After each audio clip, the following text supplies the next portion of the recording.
Pusat Edukasi Anti Korupsi (KPK) mempersembahkan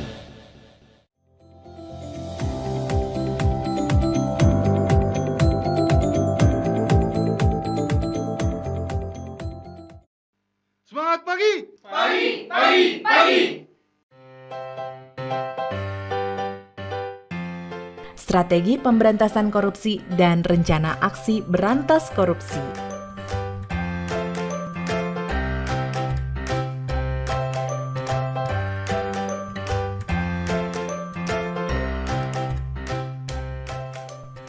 Di Yogyakarta sudah bukan hal yang asing lagi jika melihat becak berwarna jingga mencolok dipadukan dengan aksen batik kawung sedang berwarawiri.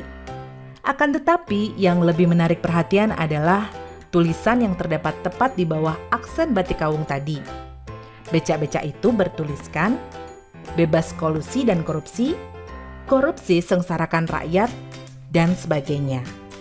Iya, becak anti korupsi itu merupakan hasil kreasi dari Majelis Pemberdayaan Masyarakat Pimpinan Pusat Muhammadiyah, bekerja sama dengan KPK untuk menggugah kesadaran masyarakat akan bahaya korupsi. Apakah Anda tahu, becak anti korupsi di Yogyakarta tadi dapat dikatakan sebagai salah satu contoh kontribusi masyarakat dalam bentuk kampanye anti korupsi. Strategi pemberantasan korupsi terbagi menjadi 3, yaitu strategi represif, strategi perbaikan sistem, dan edukasi dan kampanye.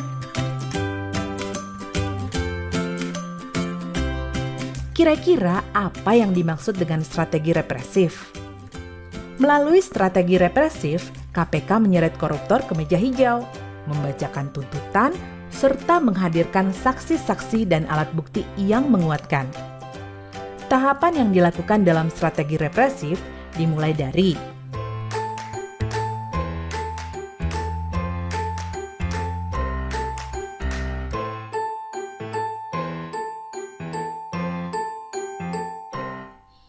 Anda dapat menelaah lebih mendalam mengenai tahapan-tahapan strategi represif. Selanjutnya, perbaikan sistem. Di Indonesia masih banyak sistem yang justru membuka celah untuk terjadinya tindak pidana korupsi.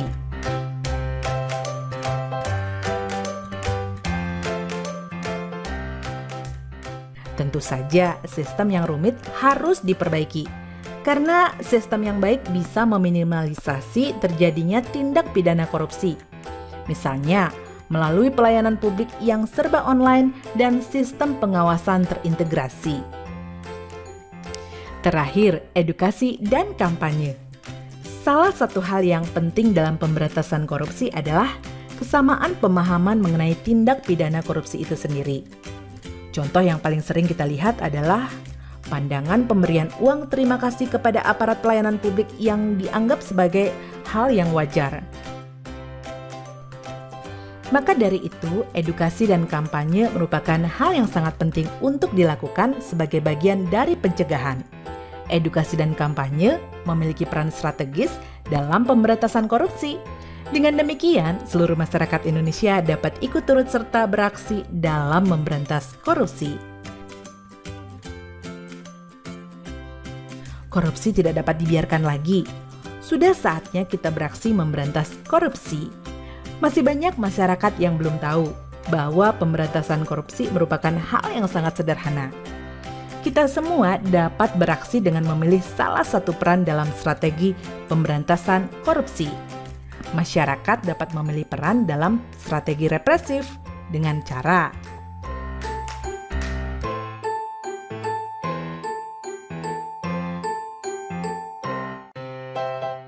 Selain itu, masyarakat juga dapat memilih peran dalam strategi perbaikan sistem dengan cara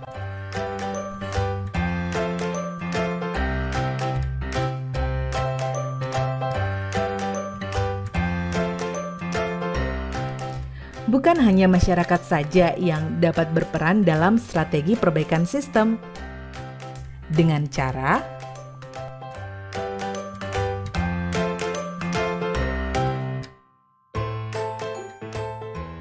Dan masyarakat juga dapat memilih peran dalam strategi edukasi dan kampanye dengan cara menyesuaikan bakat atau kemampuan yang dimiliki. Sudah saatnya kita mulai berlatih untuk menjadi pribadi berintegritas.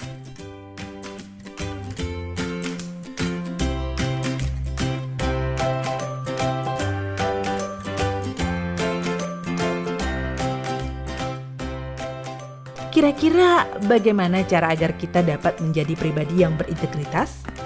Kita dapat belajar dari tokoh bangsa dan berlatih dari hal-hal kecil dalam kehidupan sehari-hari, seperti tidak melanggar aturan lalu lintas, tidak membuang sampah sembarangan, dan lain sebagainya. Dari hal-hal kecil tersebut, kita dapat melatih menjadi diri yang berintegritas.